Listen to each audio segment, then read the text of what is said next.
Hi, from the mezzanine, coming to you live from the Tony Awards. And Britt and I are just in heaven.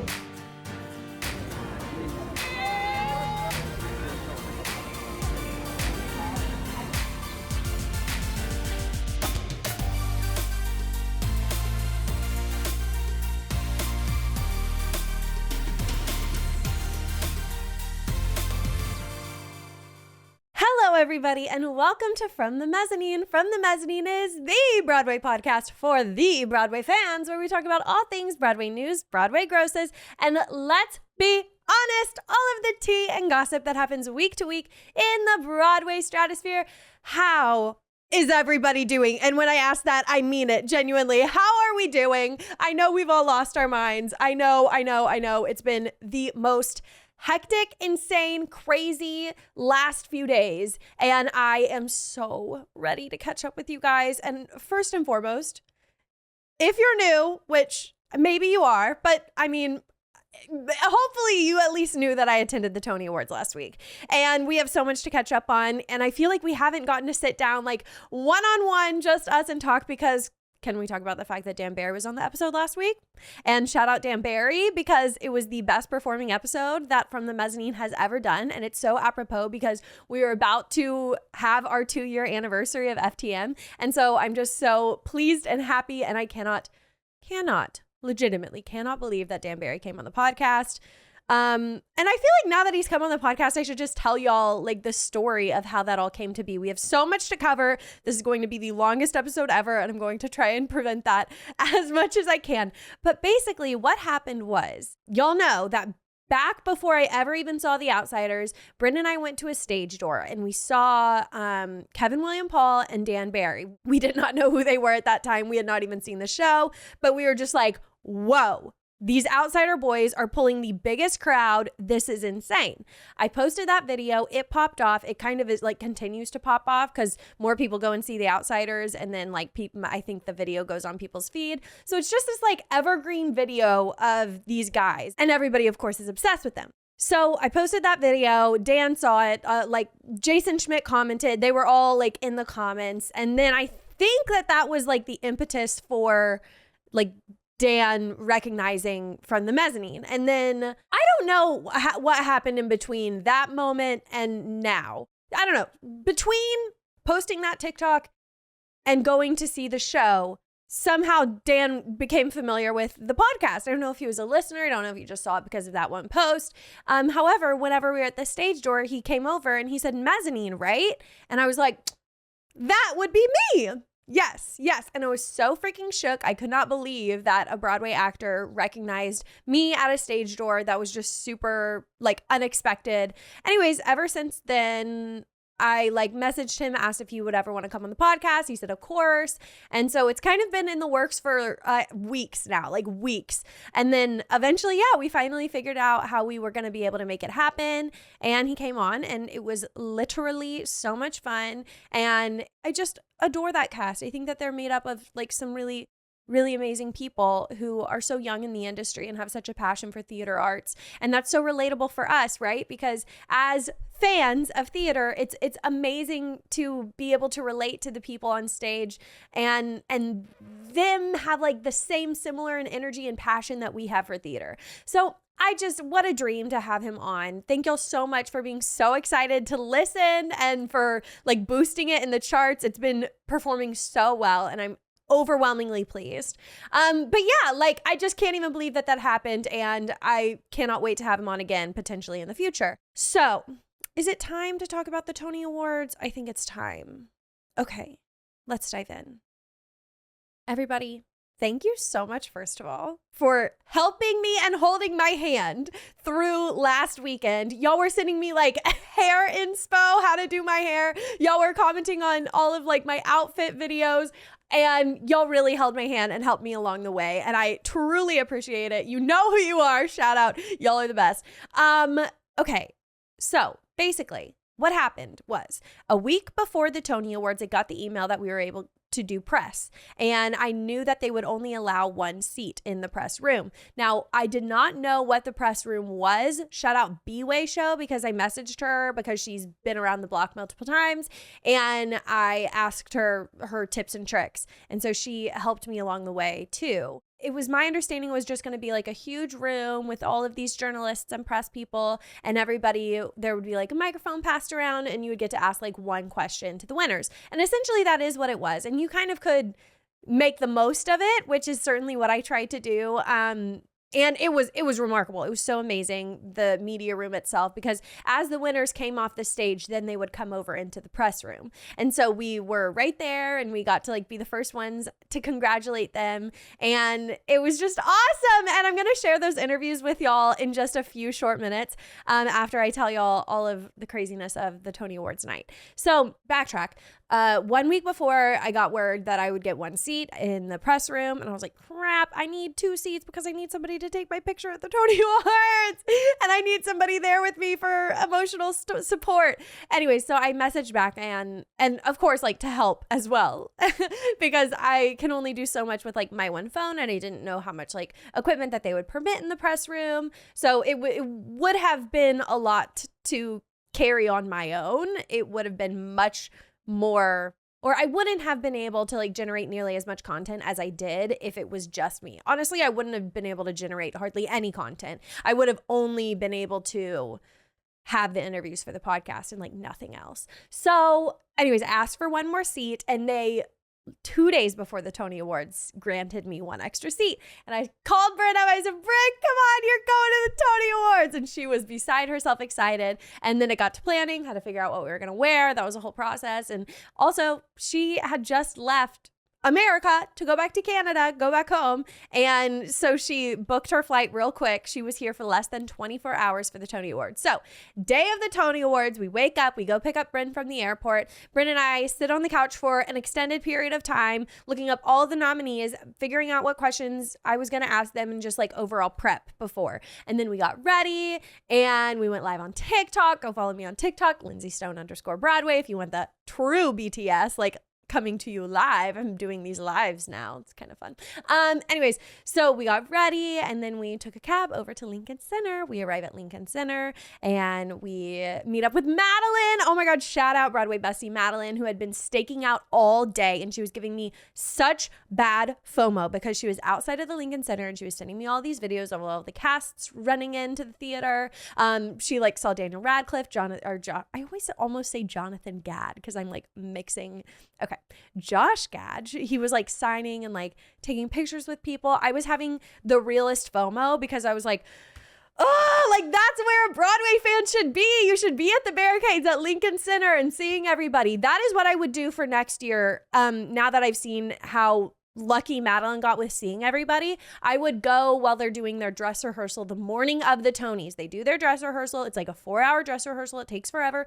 But they're all there. They're in their costumes. They're all arriving. They're going in, coming out. And it's a great opportunity to see everybody and them not be like in a rush to get to the red carpet. So in the future, that is what I would do. And I was having the realest FOMO, and I was like fighting the urge of being like, I am going to the Tony Awards later. It is fine. But like versus the theater fan in me being like, you need to be there. You should be there seeing everybody and like being, I just love like the communal aspect of like everybody's there and they're all fans and they're all so excited. Oh, there's so-and-so. Oh my God. Hey, so-and-so. Like that's so fun. And like, that's so me. But I was like, literally chill. You're going to be at the Tony Awards later. So you're fine. But I wanted to go so bad earlier to see everybody come in and out of the dress rehearsals. But that's just because being a fangirl is like an intrinsic part of my personality. But it's fine. I'm fine. Anyways, we met up with Madeline right when we got there, and she was giving us the lowdown about where everybody was, yada yada. Caught up with her. Shout out. Thank you for the chocolate chip cookie. That was very much appreciated when we got into the media room and were starving. And like we didn't know if they were going to feed us or anything, but they did. Thank God. So once we got there, after we talked to Madeline, we walked around and actually got in like towards the carpet. Now we weren't pressed for the carpet, like I wasn't standing on the actual red carpet asking questions, but we did get to like walk around, see the carpet, see everybody entering to go into the Tonys. That's where we saw so many people. Like we saw Essie Hinton and Brody Grant. We saw Audra McDonald. We saw Amber Iman. We saw Gail Rankin, Corey Cott and Casey Cott, who, mind you, they were like in their 007 gear, in their tuxes, and they looked so handsome. I was like, okay, boys, pop off. Who else? Oh my gosh, we saw so many people. It was crazy, and it was just like a rush. And we saw the whole Stereophonic cast. Everybody, Brian Darcy James. Everybody was just going in, checking in to the Tonys. Andrew Rannells, but I like kind of missed him. I saw like the very tiniest bit of the back of his head. Okay, so yeah, that was the carpet. That was like all of the pre-Tony stuff. Then it was time to go and find our spot in the media room. So we walked over there. It was so funny because there were just lines of hundreds of black Escalades of everybody with the tinted windows, and you couldn't see in any of them. But I was like, who is in these cars? Like, I could quite literally be like Eddie Redmayne right there, and I have no idea. But there was just like droves of black Escalades. It was just, I've never seen anything like that. It was really crazy. Yeah, so we made it in our way into the media room. We did get to watch the Tony program. They gave us like this earpiece.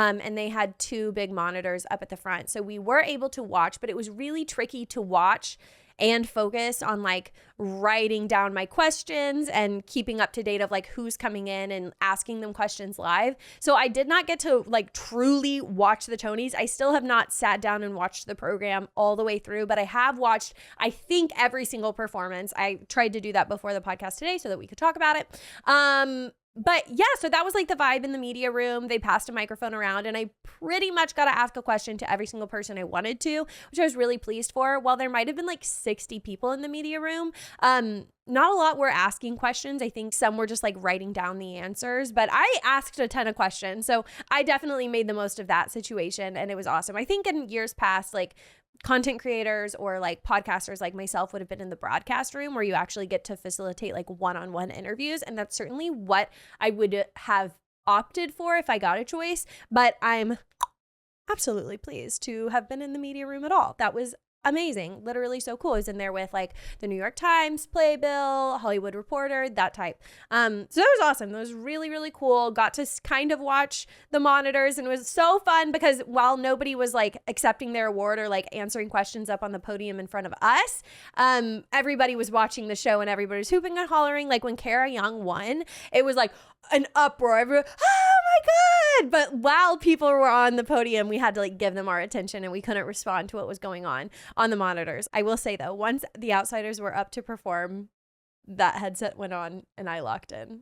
I don't know who was accepting their award up front. I think I had already asked them a question. So I was like, with all due respect, I'm sorry. I have to focus on this Tony performance right now. I just have to. I'm sorry. I can't. And we did know it was like a huge shock for the Outsiders performance that they were going to do the Rumble. And that's what everybody was like, oh my God, I hope they do part of the Rumble. And they made it happen. And I thought it was executed amazingly. It was a little out of place. I wonder if you hadn't have seen the show already, if you would have thought the Rumble was out of place, because they just go from Grease Got a Hold into Rumble. And I loved it. I thought it was executed so well. And I think doing the Rumble was a showstopper for sure.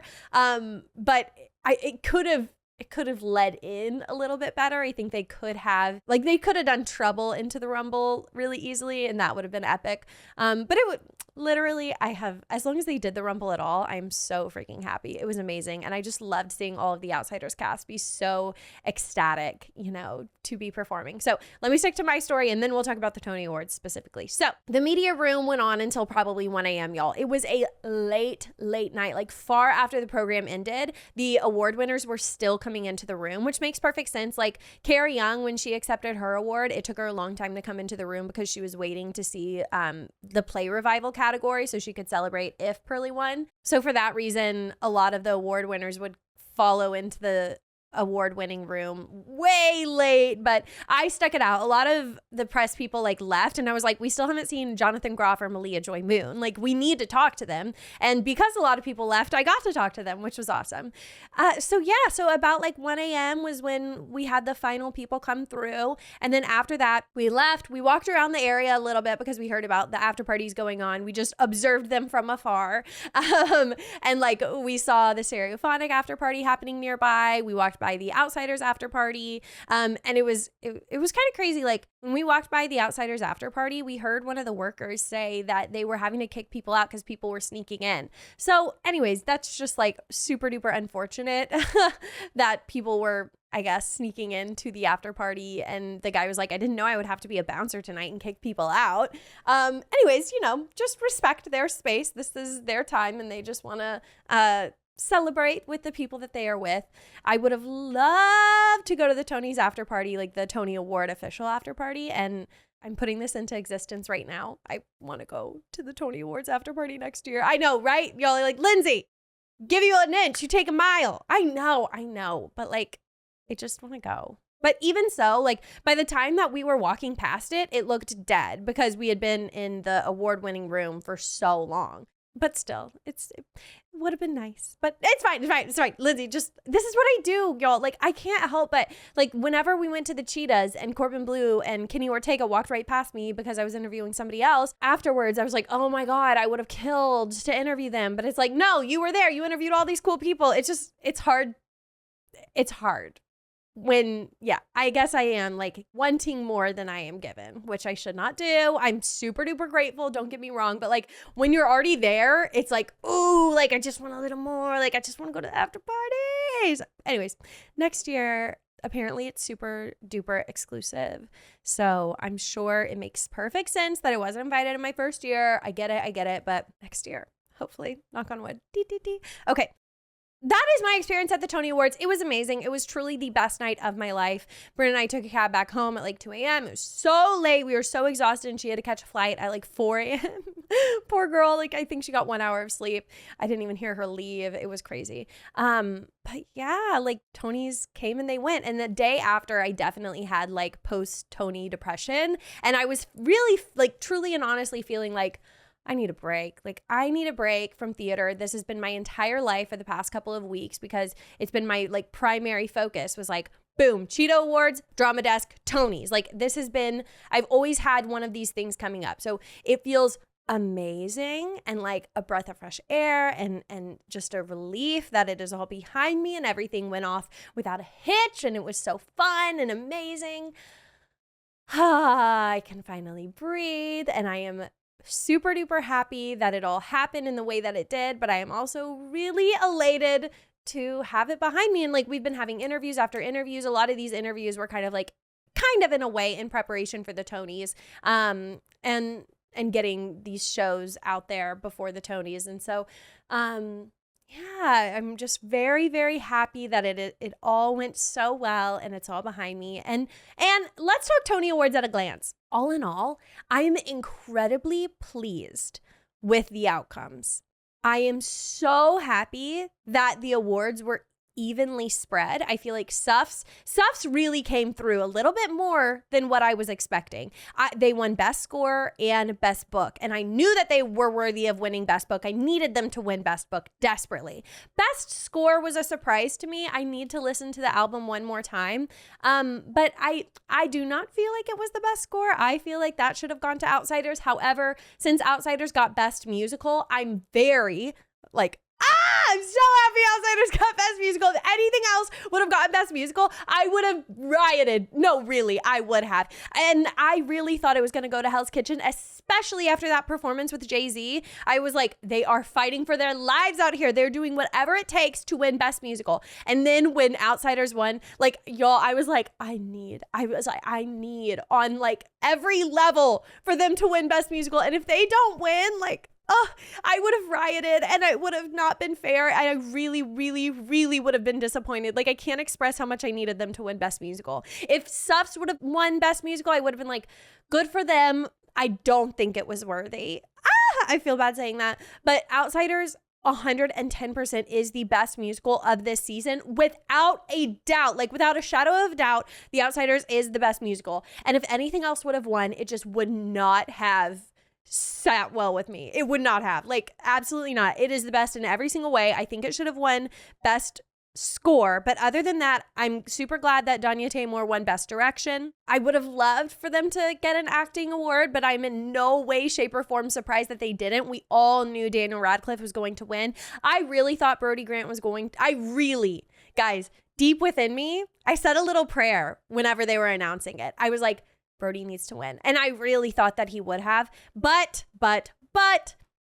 Jonathan Groff took it home, and y'all will hear part of his interview in a moment. And it was, he was beyond happy. He could not answer a single question without like welling up and crying. And it was so beautiful. And I'm so happy for Jonathan Groff. He is like the most likable man in our like theater community. He is so everything. And I love him and I just respect him. And he is like such a craftsman. And he is such just ethereal actor. He is everything, and he's such a good person, and he wears his heart outside of him. Like he shows you his heart. Like he is such a real, genuine person, and I just love Jonathan Groff so much, and I'm so happy genuinely that he won.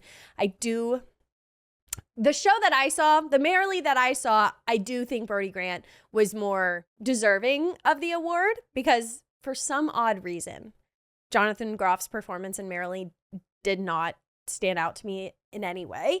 And I do want to see it again, and I probably won't be able to because it closes in literally a month. But yeah, I'm happy for him, but I do think that should have gone to Brody Grant. And then my other big award that I was really surprised at was Keisha Lewis winning for Best Featured Actress. I really feel like Lindsay Mendez was thoroughly deserving of that.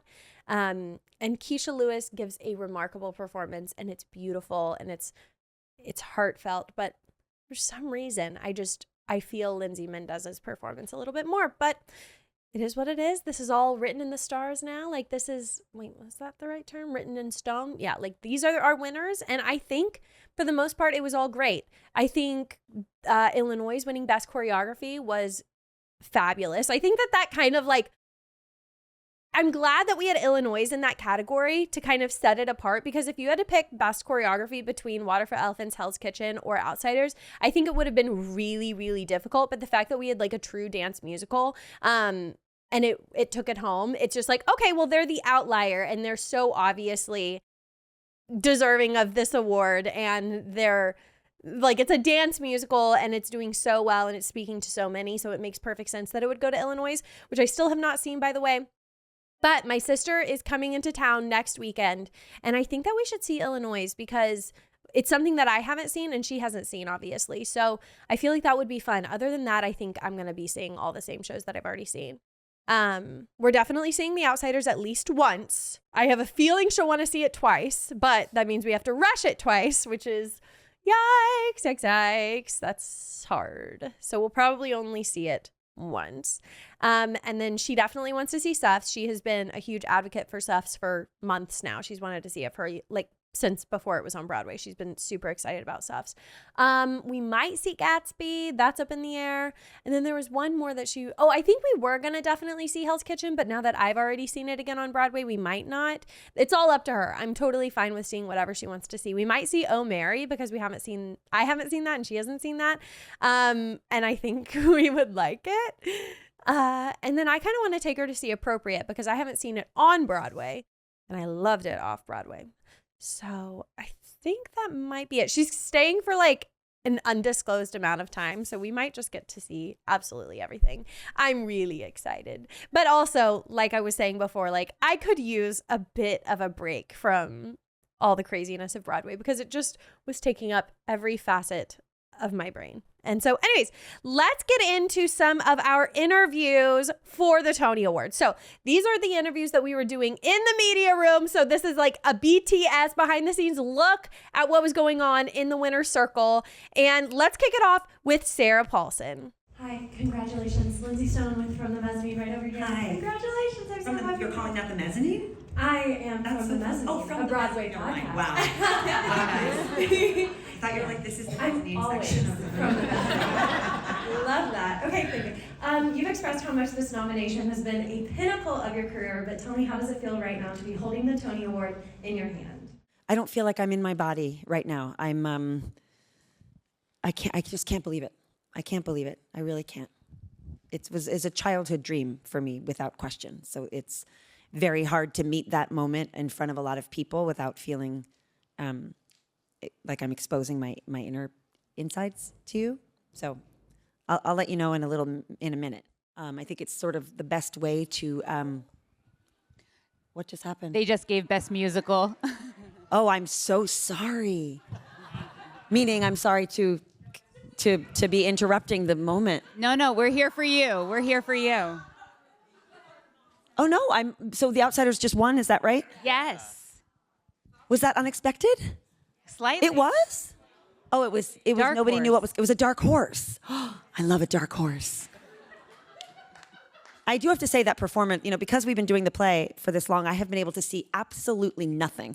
So there's been an enormous joy tonight sitting there for that very long time, getting to see all of these musicals, and I can't wait to see every single one of them. And I thought The Outsiders looked particularly special. So congrats. Next up, we have Alex Edelman, and he won a special Tony. I think this was all in Act 1 whenever he won, and he was so hilarious, and I never saw his show, but I wish that I would have. I need to watch his special on HBO. But his one-man show, it was like a comedic one-man show. It did really, really well, and I was so excited to see him in the winner's circle. But it was crazy because some of the people who came into the winner's circle, we had no idea that they were going to be coming in. And so all of a sudden, they announced Alex Edelman, and he got a special Tony, so he wasn't on like the list of nominees or anybody to study. And so for that reason, a lot of people didn't have questions prepared. And so as you'll hear in this clip, it was like kind of quiet, and nobody was asking questions. And he's like, "This is the biggest moment of my life. Please ask me questions." And that's when I shot my hand up, but I didn't know that he was going to be in there. And so I just kind of had to riff off the cuff, but it went really well, I think. And then as you'll hear, he sees Shayna Taub, his best friend. He watches her on the monitor winning her award, and he had the most precious reaction. If you're watching on YouTube, you'll appreciate this. Please, this is the best moment of my life. So if you guys want to extend it by literally 2 seconds, I'll be like, yeah, this is the most visceral I've ever. I feel like I'm strapped to the outside of an airplane or something like that. So yeah. Hi, Alex. I'm Lindsay Stone with From the Mezzanine, a Broadway podcast. Tell us about one of your greatest memories while working on this project. I was doing a preview of the show during the World Cup in England, and England was playing Croatia. And there were 8 people in the audience, even though they had sold 300 tickets. And at some point halfway through the show, I have never told anybody this, genuinely. I was thinking about this morning because I just forgot about it. This woman raised her hand and I said, yeah. And she went, "I'm enjoying the show."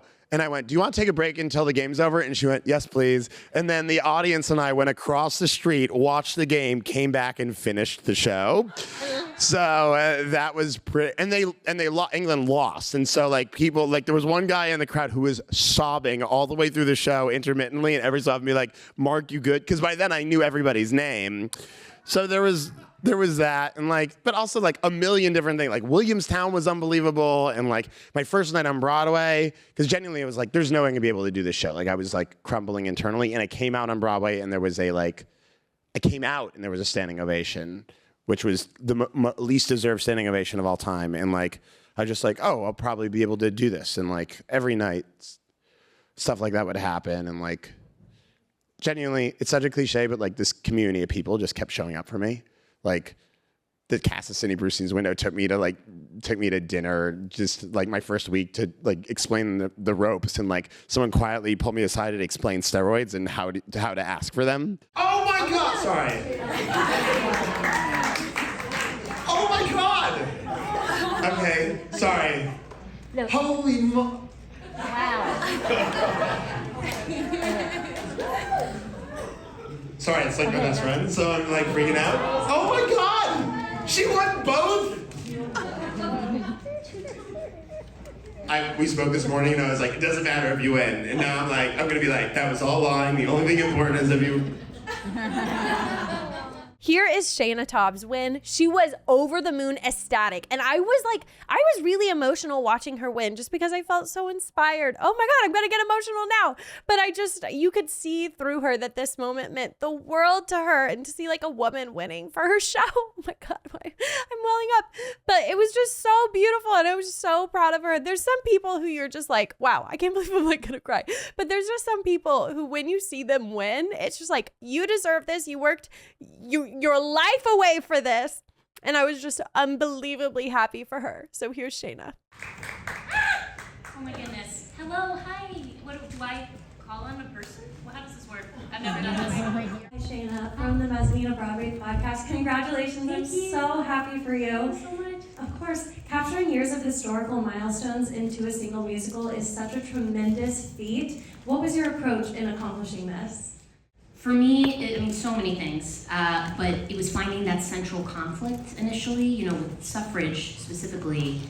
It felt too easy to me to do sort of like the SUFs versus the president, or the SUFs versus all the forces against them. And what really excited me dramatically was the internal division within the movement itself, which also allowed me to keep the spotlight on the women characters. So that helped me sort of like have a compass, and then it was just a long process of distillation of just, accepting that it's just 1 2.5 hour show, and hopefully it becomes like a gateway for people to learn more. Will Brill's win was a nice surprise. I think that a lot of people were not sure who the featured actor in a play was going to go to. Will Brill, whenever they announced him, we're like, duh, of course it's going to go to him. But it very well could have gone to Tom Pasinka or Eli Gelb. I think most people were thinking it was going to be Eli Gelb, but Will Brill's performance was just like so amazing and hilarious, and he was committed to his character, and he had a very hard character to play with a vast character arc. Yeah, I'm glad it went to Will Brill, and I was so happy to talk to him. Hi, Will. Congratulations. I'm so happy for you. Thank you. Your role in Stereophonic uses a multitude of your skills, such as bass playing, like you mentioned in your speech. What did finding this role mean to you, and what have you learned from playing Reg? One of the wild things about Reg is, he, in some ways, he came out of me kind of fully formed, and I think sometimes really exceptional writing will do that for an actor. It's like it feels like you're being invented by the playwright. It feels like you yourself are sort of being created because you tap into this thing so completely. And early in the first workshops that I did in February of 2016, that I have this monologue about houseboats in the show, and that monologue, that scene is about 10 minutes long now, and in February of 2016, it was 45 minutes long. The monologue itself was 30 pages. And me and Michael Esper was workshopping the role of Simon at the time, and we would laugh so hard, just like sobbing laughing. And it was remarkable. And I think that is a little bit of a lesson, that like a character can show up that fully formed, and also this show kind of taught me to bleed the lines between myself and a character in a truly fun and very trippy way. So yeah. Well, to no one's surprise, though, Daniel Radcliffe, of course, won featured actor in a musical. And this man, I love this man. I don't know how the Merrily cast got like some of the best people in the world in their show, but they did with Daniel Radcliffe, Jonathan Groff, and Lindsay Mendez. These people are like the most stand-up, remarkable people that I've ever had the pleasure of being in a room with. And Daniel Radcliffe, he is so happy to be there. I always go back to like my stereotypical feelings for him before I ever saw Merrily. And I thought, oh, he's a stunt cast. Like, he's not going to stand out. Oh my God, he's amazing. And then in this room, he is so happy to be there. He is not jaded in any way, shape, or form by the industry, which I feel like is just like a testament to his character and who he is and what he stands for. And I think it's insane that he doesn't have an ego. He truly does not have an ego. And he was just so happy and joyful and pleasant and just wonderful. So here's Daniel talking about what he loves about performing live theater. I mean, I think I've become a better actor every time that I've done something on stage. I think I've learned from it every single, like doing Equus with Richard Griffiths and getting to watch Richard Griffiths on stage for months and months and months, like refine and never stop working on something was hugely formative. And yeah, and obviously there's just like the thrill of it, like the thrill of like it could go wrong and doesn't somehow is so exciting to be a part of every night. And I mean, particularly on this show, like hearing the reactions of people, like obviously like getting a laugh in a room is amazing, but like hearing people emotionally affected by something is wild. And I've done stuff that has done that before, but not to the level that Merrily does. So it's really special. Okay, this was really interesting. This is Cody Spencer, who won for sound design of a musical for The Outsiders. And I'm putting this in here because I know my listeners, we all are Outsiders fans. And he told this really interesting story about how he dealt with the rain during the Rumble. And if you watch closely, you do notice that their mics get covered and the song Little Brother right after the Rumble. Oftentimes, Dallas's mic is covered in rain and it changes the sound of his voice in the speakers. And so you'll see he like rubs it and flicks it and stuff. But there was one time whenever I saw it and the mic was covered in water the entire time. It was with the understudy, so perhaps he wasn't used to like what you have to do with the mic to like take the water out of it. And yeah, it just distorts the sound. It's crazy that they go straight from a rain scene into like a big belty song. But anyways, y'all are gonna appreciate this story from Cody Spencer talking about how he figured out how to combat the rain scene with the microphones. The biggest challenge would be the rain. The fighting, we got around pretty quickly. Early on in the process, I was talking to the special effects designer, and I said, all right, we're gonna rain on stage. How much rain is it? And he said to me, well, take a shower for like 3 minutes, and that's the amount of rain. So what did I do? I got every single style of microphone I possibly could, and I did different treatments, different tried, and I would take a shower, and I have this little like mic comparator, so I would take a shower for 3 minutes, take off the timer, and then I would see not just if the mic was working, but how quickly we could clear the mic to make it so that it was working again. I did this a lot. My fiance was a little confused why she would go into the bathroom and there'd be like a tech set up in the bathroom. But no, we spent a lot of time trying to do research to figure that out, and that was the hardest part of the show. Was the rain, because literally if you watch the Rumble, they're laying on their back looking up at a rain curtain, so there's no way to not get the water in. So between my amazing team backstage, Osamala and Heather Augustine, they were able to figure out ways to treat the mic to get the rain to come off, but then also we've taught the actors, and the actors had a lot to do. It's all about the flick.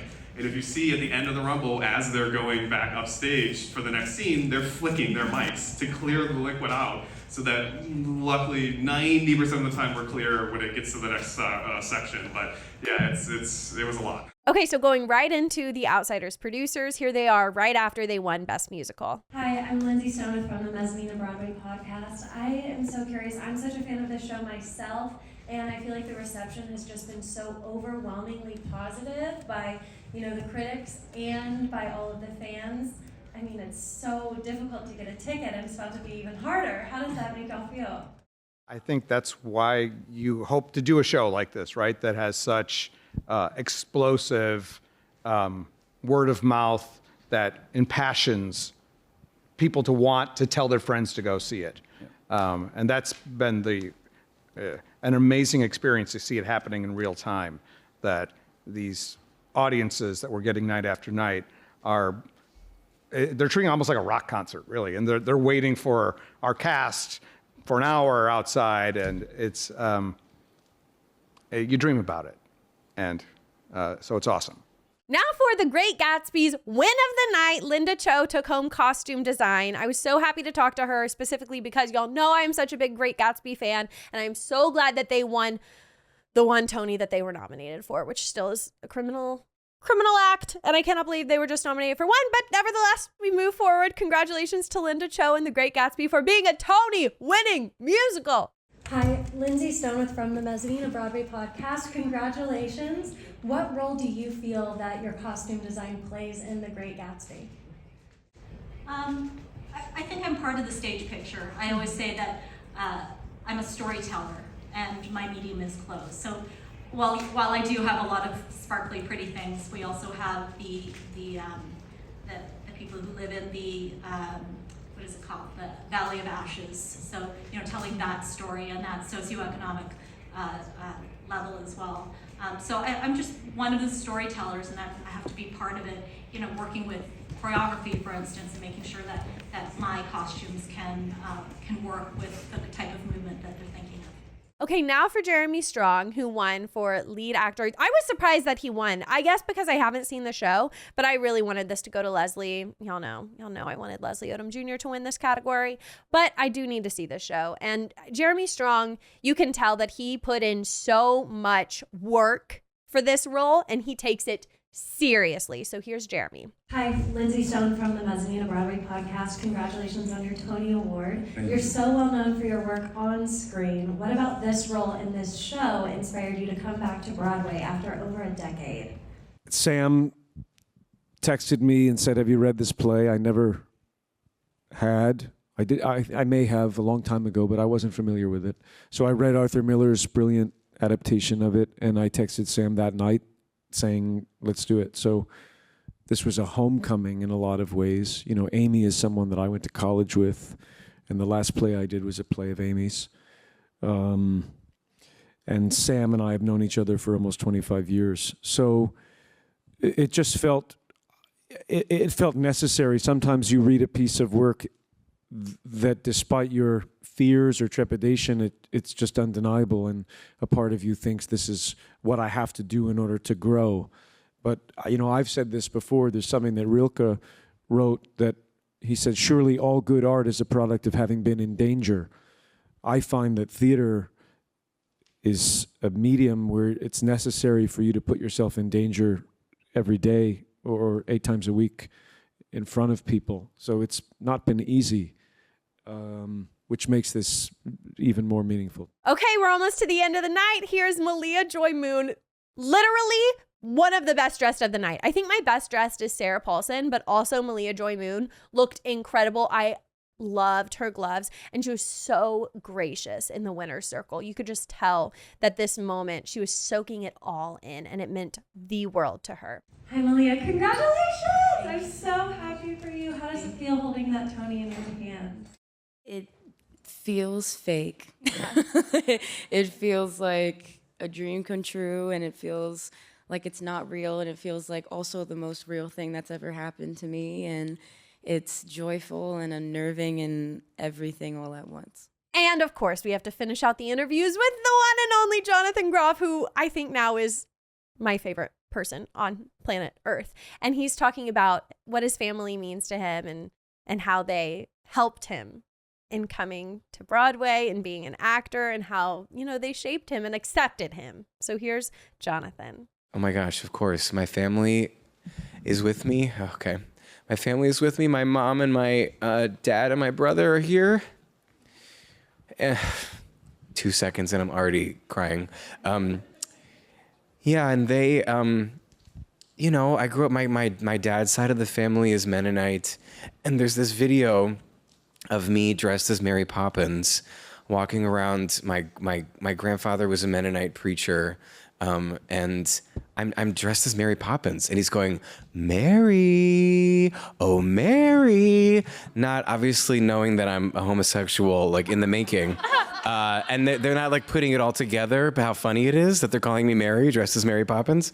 But yeah, my mom let me dress up as Cinderella and Peter Pan, and they took me to see theater even though my parents are jocks, and my dad is a horse trainer, but they understood passion because they're both quite passionate people, and so they saw that I was into something, and they let it flourish. And my teacher, Sue Fisher, is my 8th grade drama teacher, and at the tech rehearsal before our first performance, she pulled me aside after our first rehearsal and sat me down in the back row of the auditorium and said, you got to pursue this as a career. And I was like, what? I didn't know that you could really do it as a job. And I live in Pennsylvania. I couldn't understand what she was talking about.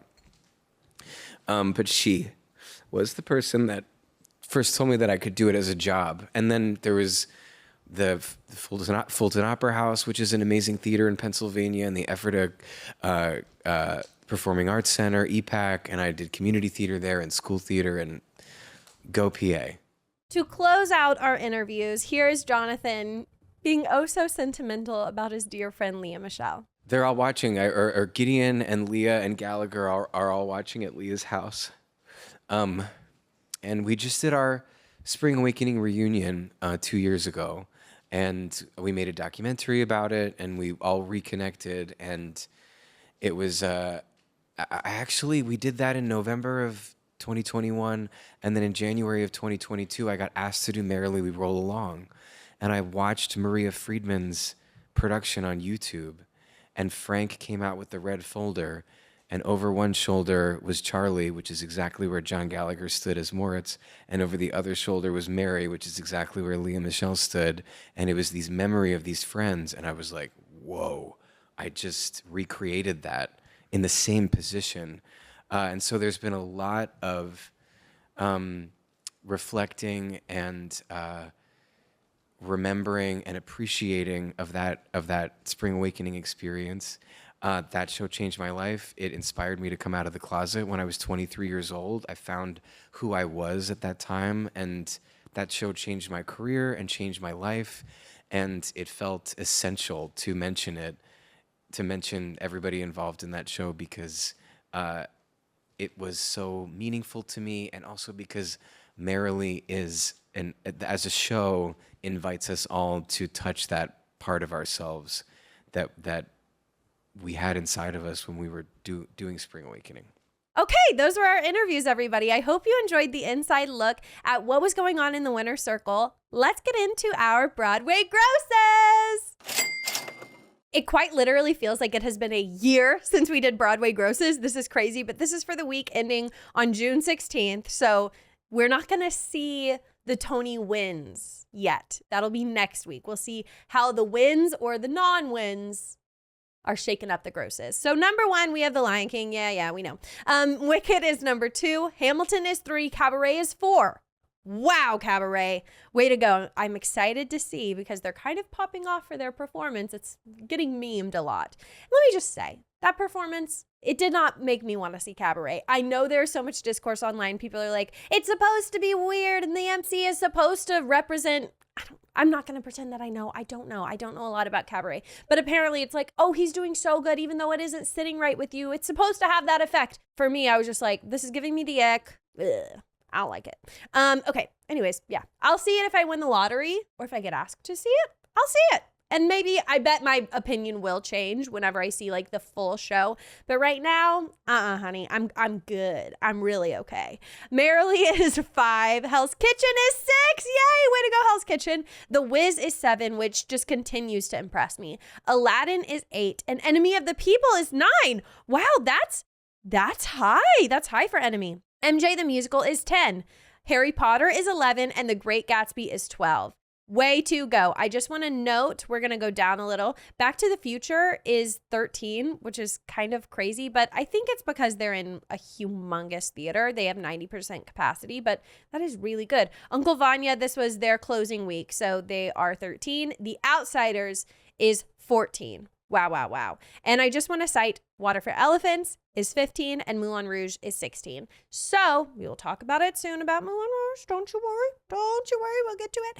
But it is an indication of the fact that whoever is in the leading cast, it brings it up or it moves it down. And it's at a fine place for it to be like just Derek Klena in the role. I know I shouldn't say just Derek Klena, but y'all know. Not the biggest Derek Klena girly, but, well, not him personally. He's fine. He seems like a great dad. Love him. Just, I care about Christian, and I don't care about his Christian, to put it lightly. Anyways, yeah, I like to see that obviously The Outsiders is outrunning Water for Elephants and some of these other new musicals. Stuffs is really low, so we'll see, since it did so well, we'll see how it bumps up. But also The Great Gatsby is just killing it. They are also in a huge theater, but they had 91%, which isn't is not bad, but it's not like remarkably great. Whereas The Outsiders has 102%. Y'all, we are filling every seat, even the standing room. And I know that's right. I know that's right. I love it. All right. Great week in Broadway grosses. Cannot wait. Cannot wait for next week. In Broadway news, can we just take a moment and think and process the news that we got this week that Idina Menzel is coming to Broadway? Literally, I need to like meditate with that in my head. Idina Menzel is coming to Broadway. Oh my God, Idina Menzel is coming to Broadway. I am not ready. You are not ready. Let's go. I am so excited. She is going to be coming in the spring 2024-2025 season. So actually like pretty soon, like in a year, she'll be on Broadway. And a fun fact of this matter is that over in Boston, Kristen Chenoweth is working away on The Queen of Versailles that is about to open in July, and that is planned to come to Broadway as well. We don't know when, we don't know where, we don't know how. We don't even know that it truly is, but we do know it's like this is their off-Broadway tryout. You know, they're headed to Broadway should everything go properly. So we very well could live in a world where Idina Menzel and Kristen Chenoweth are on Broadway again at the same time. I don't know how to process that because y'all know what I'm thinking is that next Tony Awards, they're both probably going to be there and they're both probably going to be nominated. Knock on wood, knock on wood. That's going to be insane. I need this. I need this in my life. I need these two on Broadway at the same time. Even if they are not in the same show, I just know it is going to be everything if they are together on Broadway again. Like that is everything, you guys. I cannot wait. I cannot wait. I cannot wait. Okay, let's talk about Idina Menzel for now. Okay, eventually, hopefully we'll talk about Kristen Chenoweth and they'll come at the same time. But for now, let's talk about our queen, Idina Menzel. The Broadway show that she will be arriving in is Redwoods. And apparently this is a show that she has been working on for, she says, like 15 plus years. It has been living inside of her. She had a lot to do with like the behind the scenes of writing the book and a lot of the creative efforts behind the show, which I just love for her. So yes, it's called Redwoods. And here's what she said on Instagram, quote, "I'm so thrilled to be returning to Broadway, and the fact that I get to do it with Redwood, a musical that means so much to me, makes it even more special." She goes on to say, quote, "This show has lived in my bones for 15 years. From the very first time Tina and I discussed working together, finally getting to do it on Broadway is really a dream come true." So the Tina that she's speaking of is director Tina Landau, and she penned the book and also co-wrote the lyrics.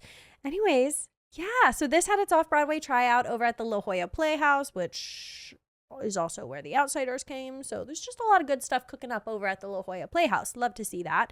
And let's read about what it is about. There is a song online called, all I can think of is Great Expectations. No, it's called The Great Escape. It's called The Great Escape. And it was a good song. I liked it. I feel like it's her character's big moment in the show where she's having freedom for the first time. But let's read about her character. So Idina plays, quote, Jessie, a successful businesswoman, mother, and wife who seems to have it all, although her heart is broken. At a turning point, Jessie leaves everyone behind, gets in her car, and drives to the ancient forests of Northern California, where a chance meeting and a leap of faith changes her life forever, quote. Interesting. I like it. I think that it's going to be really a nice show. From what I've seen, the photos online, it looks like it's a very bare bones set. It looks gorgeous. It looks like there's going to be a lot of very artful projections, but it definitely is giving pulled back and minimalistic in a way, but it also looks very beautiful. And I liked the song Great Escape. I thought it was beautiful, and I will certainly be seeing this show. If you need me for opening night, you just let me know, Idina. I am there on the carpet, baby. No, I'm really excited. Anything that Idina believes in, I believe in. So I'm here for it. Furthermore, another one of our FTM favorites, my Broadway boyfriend of forever, Aaron Tveit, guys. He's coming back to the Rouge. And I wish I could say that I'm surprised, but I'm not surprised. Whenever he left last time, he said goodbye for now. Or he said like till next time. It was something to that effect. And I knew, I was like, okay, he's coming back. And I saw earlier this week that he canceled, apparently like he had maybe a residency somewhere else. He had like a lot of shows that he was doing, and he announced, hey guys, like just so y'all know, we are pushing all of these shows till December. And I saw that and I thought to myself, this was before any announcement, I thought, he's coming. He's coming back to the Rouge because he's canceling stuff. He's coming back. And then the very next day, they announce Aaron Tveit and JoJo are coming to the Moulin Rouge. Yay! I have seen JoJo's performance and I thought she was very, very good. I loved her performance as Satine. She really gave her heart and soul to it. And you could tell that she really resonated with the character. She definitely is not just like your stunt cast that you just go to just see her and like she doesn't care about the craft. She definitely cares about the craft. And it was just very refreshing to see. So I'm excited for this duo. Certainly happy to see Aaron Tveit again. And for all my Moulin Rouge stands out there, Ricky Rojas, the original Santiago, who I just adore. He is also in the role again. He's like gone, come back, similarly to Aaron. And so now, and they're best friends. Aaron Tveit and Ricky Rojas are literal best friends. And so I am so elated to see them both on stage again because their chemistry is so good. I can't tell if they're ever actually in character when they're on stage together because they're just like riffing off of each other and having so much fun. But that's just the beauty of it. So yay, Aaron Tveit, our king, is coming back. Yeah, I'm so excited. Okay, and our last piece of Broadway news, everybody, it is that Nick Jonas and Adrienne Warren are coming to Broadway together in the last 5 years. Now, a lot of people have been asking me, oh my gosh, what do you think about the casting? What do you think about Nick Jonas coming, da-da-da-da? I'm just happy the last 5 years is coming to Broadway. Literally, that's it. I love this show. Love is like not a good enough word for it. I've never ever seen it performed. Yeah, no, I've never seen it performed. I've only ever seen the movie, but I love this music so much. And I'm so excited to see it played out on stage. And so that is what I am really excited about. They could have casted, honestly, anybody. I don't need Nick Jonas. I don't need all of that. I just want the last 5 years on Broadway. I just want to see a great production of it. And so I'm super excited. I'm really happy that it's Adrienne Warren. I think she is so talented. From when I first saw her perform at the Tony Awards in Tina, and then she won Best Actress for her role in Tina, I've been floored by her ever since. She's an amazing performer, and so I'm beyond hyped to see her. And then I think Nick Jonas will do the role perfectly well. Like, I think that I think that this just is like, yeah, okay, this is a great fit. This seems good. Let's put it on Broadway. It's great. It's going to be for a very short period of time. I'm praying they do Rush or Lottery because I definitely want to see it, and I feel like the tickets are going to sell it really quickly because it is only a 14-week engagement coming spring 2025. So we are going to be busy, y'all. We are going to be super busy in the spring of 2025. And guess what? I'm okay with that. I am certainly good with that. I'm so excited. We don't know what theater it's going to be playing in, but does that ever really matter? I don't really care where. I'll go wherever. Don't worry about it. As long as it's going, I'm happy. Yeah, I'm so excited. I just love this show. The music. Will you share your life with me for the next 10 minutes? What else? I mean, everybody knows Sheik's a Goddess is my favorite song. Like, Sheik's a Goddess is probably my favorite Broadway song ever. Y'all know that. I love that song. I love it. If you had a tattoo, that wouldn't matter. If you had a shaved head, that'd be cool. If you came from Spain or Japan or the back of a van, just as long as you're not from Hebrew school, I say, now I'm getting somewhere. I'm finally breaking through. I can't. I'm so excited. I'm excited to hear Nick Jonas sing that song. Yay! I love the last 5 years.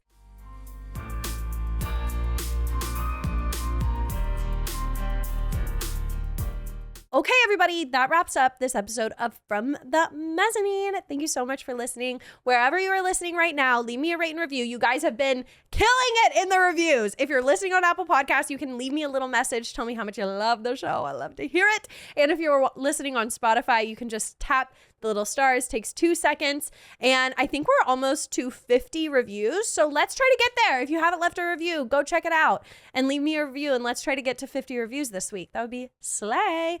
Okay, if you want to join me over on the Patreon, become a Broadway bestie for $5.99 a month.